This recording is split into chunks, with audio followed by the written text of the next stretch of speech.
hadirin mangan ketupat, mangalah selagai hangat, namun agau masau rahmat, jawablah salam ham dengan semangat. Assalamualaikum warahmatullahi wabarakatuh.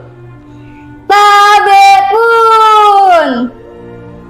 Alhamdulillah wa nasta'inu wa nastaghfiruhu wa na'udzu billahi min syururi anfusina wa min sayyiati a'malina may yahdihillahu fala mudhillalah wa may yudhlil fala hadiyalah. Asyhadu an la ilaha illallah wahdahu la syarikalah wa asyhadu anna Muhammadan abduhu wa rasuluh.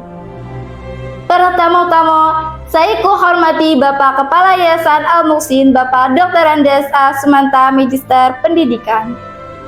Saya hormati Bapak Kepala Sekolah SMK Mekarwangi Insan Cendekia, Bapak Dwi Enggal, Magister Pendidikan. Saya hormati Bapak Ibu Dewan Juri. Segala puji syukur kehadirat Allah Subhanahu wa Ta'ala, anda niham taufik hidayah wal jamaah inayah. Ma'lupa muni khamsan jungko salawat sakto salam kehadirat baginda Nabi besar Muhammad sallallahu alaihi wasallam. Anda niham nanti ko syafaat di yaumil akhir nanti. Amin amin ya rabbal alamin.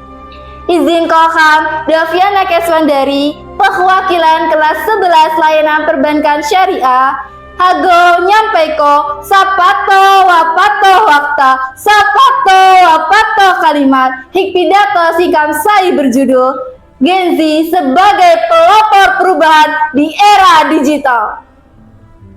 Generasi Z merupakan generasi yang lahir pada rentang tahun 1995 hingga 2012. Generasi Z atau yang kerap disebut Gen Z dikategorikan sebagai generasi natif digital, yaitu generasi yang tumbuh dan berkembang di era kemajuan teknologi digital dan juga internet. Sejak usia dini, para Gen Z sudah akrab dengan berbagai alat dan gadget canggih seperti handphone, laptop, komputer, dan berbagai inovasi digital lainnya. Di era digital ini, rata-rata hampir seluruh kegiatan Gen Z berkaitan dengan teknologi digital dan juga internet.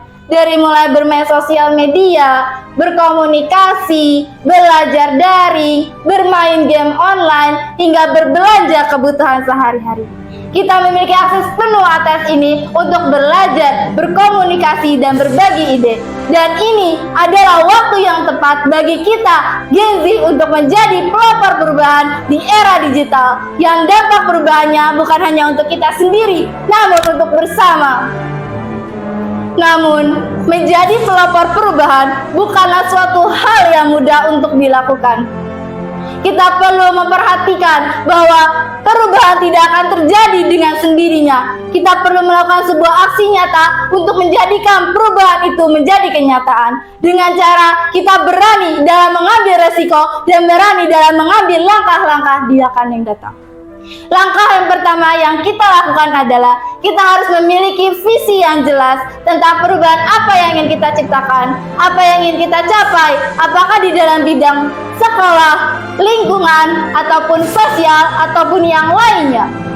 Setelah kita memiliki visi yang jelas dan matang, langkah selanjutnya adalah kita harus menyusun rencana aksi. Salah satu cara atau rencana aksi yang dapat dilakukan oleh Gen Z di era digital ini untuk menciptakan sebuah perubahan adalah dengan cara memanfaatkan teknologi untuk hal-hal yang positif dan mengarah kebaikan.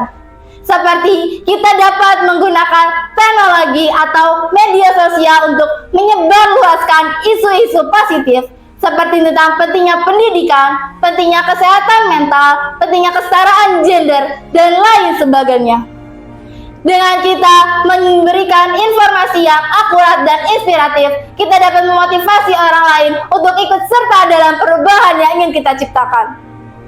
Selain memanfaatkan teknologi, kita juga perlu membangun jejaring pertemanan dengan cara mengikuti sebuah organisasi atau komunitas yang memiliki visi yang sama dengan kita. Dengan kita mengikuti sebuah organisasi atau komunitas yang memiliki visi yang sama dengan kita dapat saling mendukung, memperluas sudut pandang, berbagi ide, berbagi sumber daya, dan lain sebagainya. Dan kita dapat menciptakan sebuah hal yang dinamakan kolaborasi.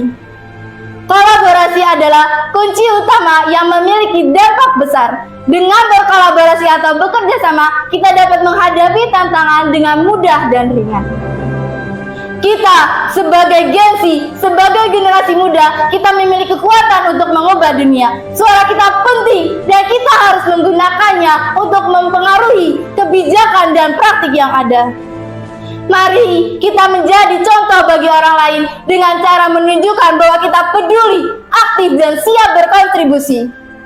Sebelum saya menutup pidato pada kesempatan kali ini, saya mengajak kita semua untuk memperhatikan pertanyaan ini. Apakah yang sudah kita lakukan hari ini untuk menciptakan sebuah perubahan? Dan apakah yang akan kita lakukan hari esok untuk menciptakan sebuah perubahan dan menjadi pelopor perubahan di era digital ini? Yang dampaknya bukan hanya untuk kita sendiri, namun untuk bersama dan untuk masa depan yang cerah dan cemerlang. Mari kita sama-sama berkomitmen untuk mengambil tindakan yang dampaknya untuk kita bersama. Kasuksesan inggih boten dados pungkasan. Kegagalan ingkang dados pepalangkang ageng. Ingkang wiganti inggih punika kawruh kangge nglajengaken.